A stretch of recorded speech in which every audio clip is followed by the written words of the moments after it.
Good morning बच्चों। जैसा कि आपने देखा है, परसों मैंने आपको एक वीडियो डाला था और उम्मीद है कि आप सबने वो वीडियो देख लिया होगा। और ये केमिस्ट्री का लेसन 1 है, जिसमें आपने पढ़ा है हमारे आसपास के पदार्थों के बारे में। परसों मैंने आपको कुछ फ़ोटोज़ भेजी थी जिनमें आपने मूलभूत अंतर पढ़ लिया होगा। और ये जो जैसा कि चित्र दिखाया जा रहा है, सबसे पहला जो चित्र है वो ठोस का है, दूसरा चित्र द्रव का है और तीसरा चित्र गैस का है। ठोस में आप देख रहे हैं अणुओं के बीच में बिल्कुल भी स्थान नहीं है, वो आपस में बिल्कुल सटे हुए हैं और इनका आकार निश्चित होता है। दूसरा द्रव है, जिसमें अणुओं के बीच में आपको स्थान दिखाई पड़ रहा है और इसीलिए द्रवों में लचीलापन होता है और द्रव किसी भी वस्तु के उसकी शेप ले सकते हैं। जैसे आप गिलास में दूध डालते हैं, अगर वो लोटे में डालें, कटोरी में डालें तो वो ले लेगा, लेकिन एक पत्थर को अगर आप किसी भी वस्तु में डालेंगे तो वो पत्थर वैसा का वैसा ही रहेगा। अब आते हैं हम तीसरे उसमें, जो हमारा गैस है, तीसरी अवस्था। गैस के अणुओं को देखेंगे आप तो ये काफ़ी दूरी पे है और इनमें और दूरी बढ़ती जाती है क्योंकि इनके अंदर गतिज ऊर्जा अधिक होती है। तो जैसे आप देखेंगे कि अगरबत्ती जलाते हैं तो पहले शुरू में धुआं अगरबत्ती के पास ही लगा रहता है और धीरे धीरे वो धुआं आकाश में फैलता हुआ कहाँ चला जाता है आपको दिखाई भी नहीं पड़ता, लेकिन उसकी खुशबू आपको देर तक समझ में आती रहती है। और इस प्रकार से हम समझ गए हैं कि ठोस, द्रव, गैस की मूलभूत आवश्यकता गुण क्या होते हैं और उनका व्यवहार कैसा होता है। ठोस का निश्चित आकार, निश्चित आयतन, द्रव का आयतन निश्चित होता है। वो गिलास का दूध है तो गिलास भर का ही रहेगा, चाहे वो लोटे में डालिए, चाहे कटोरे में डालिए, किसी भी डालिए। लेकिन गैस में क्या आकार बदलता है केवल, लेकिन गैस में क्या होता है कि वो आयतन भी बदल जाता है और आकार भी बदल जाता है। तो उदाहरण देखिए दिए हुए हैं कि बल लगाने से रबर बैंड का आकार बदल जाता है, बल हटा लेते हैं तो वापस जगह पे आ जाता है, अधिक बल लगाते हैं तो टूट जाता है। ठोस पदार्थों में कणों की गतिज ऊर्जा न्यूनतम होती है, इसलिए ठोस पदार्थों का एक निश्चित और दृढ़ आकार होता है। चीनी और नमक जिस बर्तन में रखे जाते हैं उस बर्तन के आकार ले लेते हैं, लेकिन ये ठोस पदार्थ हैं क्योंकि क्रिस्टलों का आकार वही रहता है। हाथ से दबाकर हम स्पंज को काफ़ी हद तक दबा सकते हैं, लेकिन फिर जैसे हम छोड़ते हैं वो ठोस होता है वो स्पंज, इसलिए हम जितना दबाएंगे उतना वो दब जाएगा, लेकिन जैसे उसको छोड़ेंगे वैसे ही वो वापस अपनी अवस्था में आ जाता है क्योंकि इसके छेदों में हवा भरी होती है। अब हम द्रव के गुणों को देखेंगे। द्रव तरल होते हैं, उनमें बहाव होता है, इनका कोई निश्चित आकार नहीं होता, ये बर्तन के आकार के होते हैं। द्रव का निश्चित आकार होता है, द्रवों में बिल्कुल बहुत कम संपीड़न होता है, आप द्रव को बहुत कम दबा सकते हैं। द्रव के कणों का आकर्षण बल और आयतन निश्चित होता है। द्रव जिस बर्तन में रखे जाते हैं उसी बर्तन का आकार ले लेते हैं। गैस में क्या होता है कि गैस की अवस्था में बहाव भी होता है, संपीड़न भी अधिक होता है, आपको दबा भी, क्योंकि जितना ज़्यादा उनके बीच में गैप होता है अणुओं के बीच में, उतना ही आप उनको दबा सकते हैं। गैसों की कोई निश्चित सीमा नहीं होती बच्चों। जैसे मैंने आपको बताया था कि अगरबत्ती को आप जब जलाते हैं तो जो धुआं निकलता है उस धुआं को अगर आप ट्रेस करिए, देखिए, तो वो धुआं शुरू में तो बहुत पास होता है, बाद में धीरे धीरे वो सफ़ेद धुआं विलीन हो जाता है। गैसों में निश्चित आकार नहीं होता, गैसों का निश्चित आयतन भी नहीं होता और गैस के कण इधर उधर घूमने के लिए पूरी तरीके से स्वतंत्र होते हैं और इनमें आकर्षण बल बहुत कम होता है, इसीलिए गैसों में बहाव अधिक होता है। अब इसके बाद गैसीय अवस्था में जो कण अनियमित रूप से तेज़ी से गति करते हैं, इसलिए वो बर्तन की दीवारों से टकराते हैं और टकराने के कारण बर्तन पर भी गैस का दबाव बना रहता है। अब पदार्थ की अवस्थाओं में परिवर्तन, बच्चों तुम्हारे दिमाग में आ रहा होगा कि मैंने तो ये पदार्थों के अवस्थाएं बता दी, लेकिन क्या इनमें इंटरचेंजिंग हो सकती है? क्या ठोस द्रव में बदल सकता है? क्या द्रव गैस में बदल सकती है? या गैस ठोस में या द्रव में बदल सकती है? तो हाँ, बिल्कुल बदल सकते हैं अलग अलग तरीके से। जैसे ठोस पानी है, वो तीनों अवस्थाओं में रहता है। सिंपल एग्जांपल, पानी है, वो अगर आप उसको फ्रीजर में रख देते हैं तो वो बर्फ़ बन जाता है, ठोस बाहर रखते हैं तो द्रव बन जाता है, और अगर उसको गैस पे उबालते हैं तो वो भाप बन करके उड़ जाता है। यानी कि तापमान में अगर हम परिवर्तन कर देते हैं तो वस्तु के पदार्थों के परिवर्तन में अवस्था में बदलाव आ जाता है। अब आता है गलनांक। पदार्थ जो टेम्परेचर है वो कैसे बदला जाए और कब बदलता है तो अवस्था में परिवर्तन आता है। तो आता है गलनांक, मेल्टिंग पॉइंट। मेल्टिंग पॉइंट बच्चों वो होता है जब जिस पॉइंट पर कोई ठोस पदार्थ पिघलना शुरू कर देता है, पिघल जाता है, उसको हम उसका गलनांक कहते हैं। बर्फ़ का गलनांक 273.16 केल्विन है। सुविधा के लिए हम इसको 0 डिग्री सेल्सियस या 273 केल्विन कहते हैं। जब पर बर्फ़ पिघलती है बच्चों तो बर्फ़ का तापमान नहीं बढ़ता है। लगातार ऊष्मा प्रदान करने के बावजूद बर्फ़ का तापमान नहीं बढ़ता है, क्योंकि वो सारी की सारी ऊष्मा बर्फ़ को गलाने में खर्च हो जाती है। आप घर में गैस पे, कोरोना टाइम है, लॉकडाउन है, आप कोई एक्सपेरिमेंट कर नहीं सकते, लेकिन घर में आप बर्फ़ के टुकड़ों को एक भगोने में रख करके गैस पे रख दें और उसको गर्म करें तो आप देखेंगे भगोना और बर्फ़ तब तक ठंडी रहती है जब तक कि पूरी तरह से वो पिघल नहीं जाती। तो ये गैस की ऊष्मा फिर गई कहाँ? तो ये सारी की सारी ऊष्मा गई उस बर्फ़ को पिघलाने में। जब बर्फ़ पिघल गई तो पानी गर्म होना शुरू हो गया। इसी को हम इसका संगलन की गुप्त ऊष्मा कहते हैं।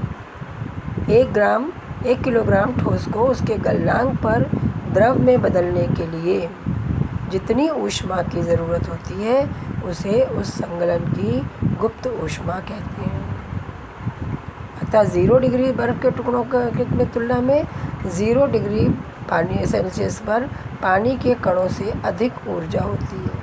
यानी बर्फ़ में ऊर्जा ज़्यादा होती है और पानी में ऊर्जा कम होती है, क्योंकि बर्फ़ को पिघलाने के लिए ऊर्जा ज़्यादा आवश्यकता होती है।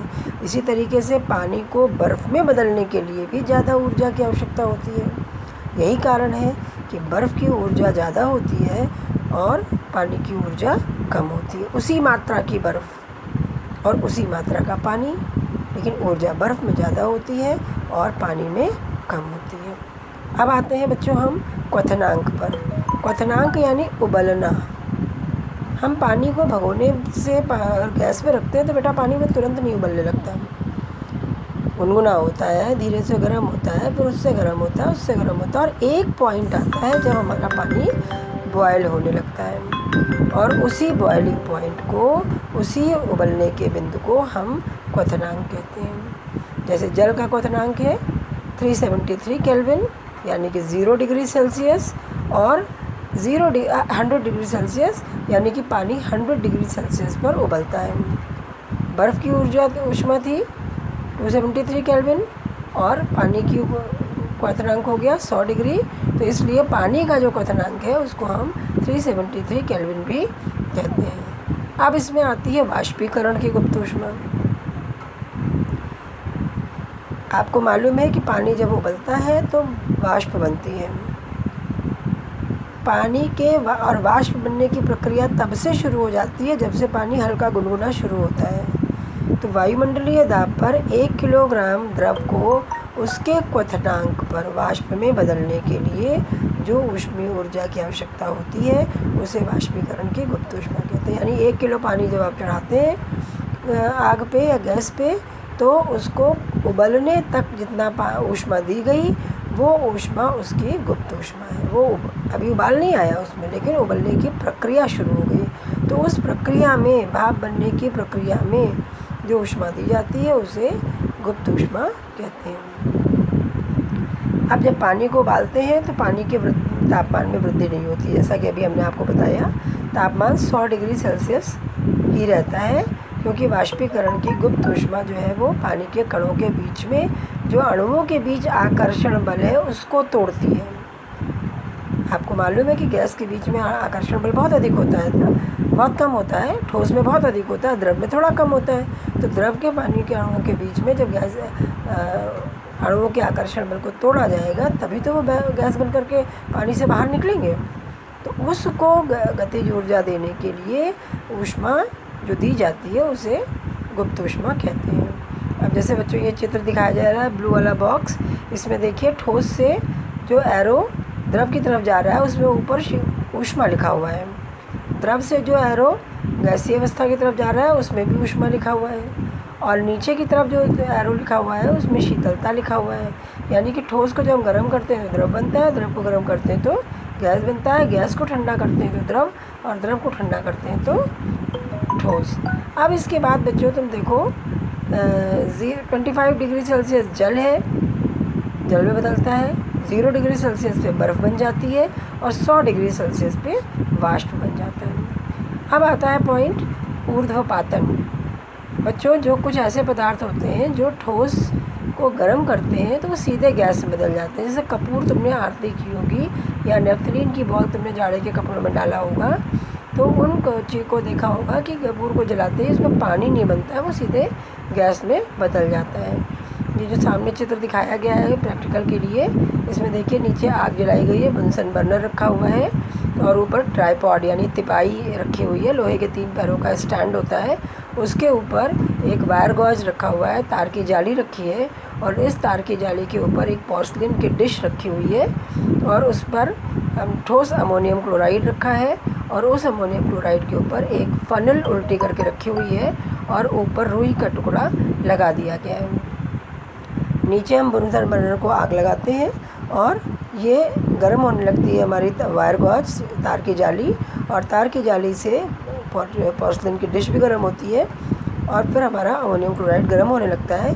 लेकिन हम देखते हैं कि वहाँ कोई पानी नहीं बनता, द्रव नहीं बनता, बल्कि वो गैस में बदल जाता है। और जब इसको हम ठंडा करते हैं तो हम देखते हैं कि फनल की नली जो ऊपर की तरफ है जहाँ रुई लगी है वहाँ पर अमोनियम क्लोराइड के कण फिर से जम जाते हैं।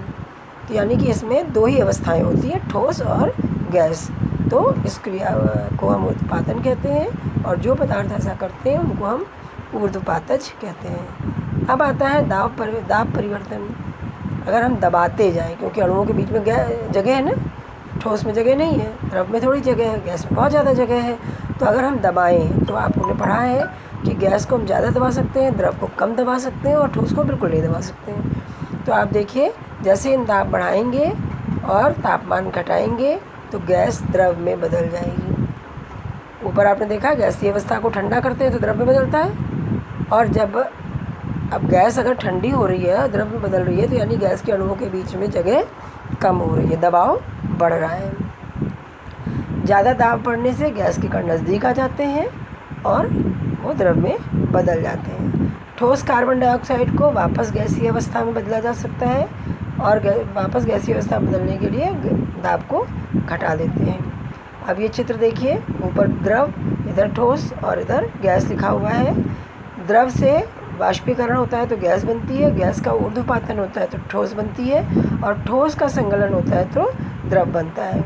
इसी तरीके से द्रव का जमना होता है तो ठोस बनता है और ठोस का ऊर्ध्वपातन होता है तो गैस बनती है और गैस का संघनन होता है तो द्रव बनता है। तीर के निशान बने हुए हैं। अब वाष्पीकरण एक ऐसी प्रक्रिया जिसमें जल के सतह से, द्रव के सतह से गर्म होकर के वाष्प में बदल जाए अणु, इस प्रक्रिया को वाष्पीकरण कहते हैं। पानी का भाप में बदलना। आप किसी भी चीज़ को गर्म करते हैं तो उसके सतह से अणु वाष्प में बदल जाते हैं और इसी प्रक्रिया को हम वाष्पीकरण कहते हैं। वाष्पीकरण को प्रभावित करने वाले कारक, यानी कि कब वाष्पीकरण अधिक होता है। सतही क्षेत्रफल, दूध को अभी ठंडा करना है, आप एक बड़े बर्तन में रख दीजिए, दूध तुरंत ठंडा हो जाएगा। तापमान में वृद्धि, अगर हम तापमान बढ़ा दें तो वाष्पीकरण बढ़ जाएगा। आर्द्रता, अगर हवा में नमी है, बारिश के दिनों में आपके कपड़े नहीं सूखते हैं, धूप होती तो कपड़े सूख जाते हैं, क्योंकि बाहर भी वायु में भी नमी है तो पानी के कपड़ों की नमी सूखने नहीं पाती। ज़्यादा आर्द्रता, कम वाष्पीकरण। वायु के कण अगर गीले होंगे यानी वायु में नमी होगी तो वाष्पीकरण कम होगा, वायु सूखी होगी तो वाष्पीकरण अधिक होगा। वायु की गति, अगर हवा तेज़ चल रही हो तो भी कपड़े सूख जाते हैं। कमरे में पंखा चला दीजिए, कपड़े सूख जाएंगे। और बारिश में अगर हवा में रखेंगे कपड़े तभी सूखेंगे। और अगर ऐसे किसी कमरे में आप कपड़े रख देते हैं जहाँ पे हवा नहीं चल रही है तो वहाँ पे कपड़े नहीं सूखेंगे। वाष्पीकरण से शीतलता होती है।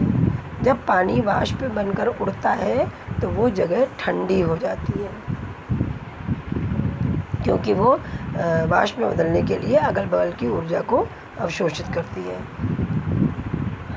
अब इसके बाद गर्मी में हमें सूती कपड़े पहनने चाहिए, क्योंकि गर्मियों में पसीना अधिक आता है। सूती कपड़े पानी को अच्छी तरह से अवशोषित कर लेते हैं, पसीना अवशोषित करके आसानी से वाष्पीकरण कर देते हैं। और जैसे ही पसीना अवशोषित होता है हमें उसमें ठंडा लगने लगता है। और गर्मी में इसीलिए हमें सूती कपड़े आराम देते हैं।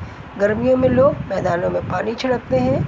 जब मैदानों में पानी छिड़कते हैं तो क्योंकि ज़मीन गर्म है तो वो पानी से पानी पा करके ठंडी होती है। और ठंडी होने के लिए पानी ज़मीन की ऊष्मा को ले लेता है और पानी वाष्प बन के उड़ जाता है। और जब पानी वाष्प बन के उड़ता है, वाष्पीकरण होता है, तो ज़मीन भी ठंडी हो जाती है। बच्चों, ये लेसन आपका ख़त्म हो गया है। उम्मीद है वीडियो देख करके और ये वाला वीडियो देख करके आपको ये लेसन अच्छी तरह समझ में आ गया होगा। और अब हम आपको इसके क्वेश्चन आंसर देंगे।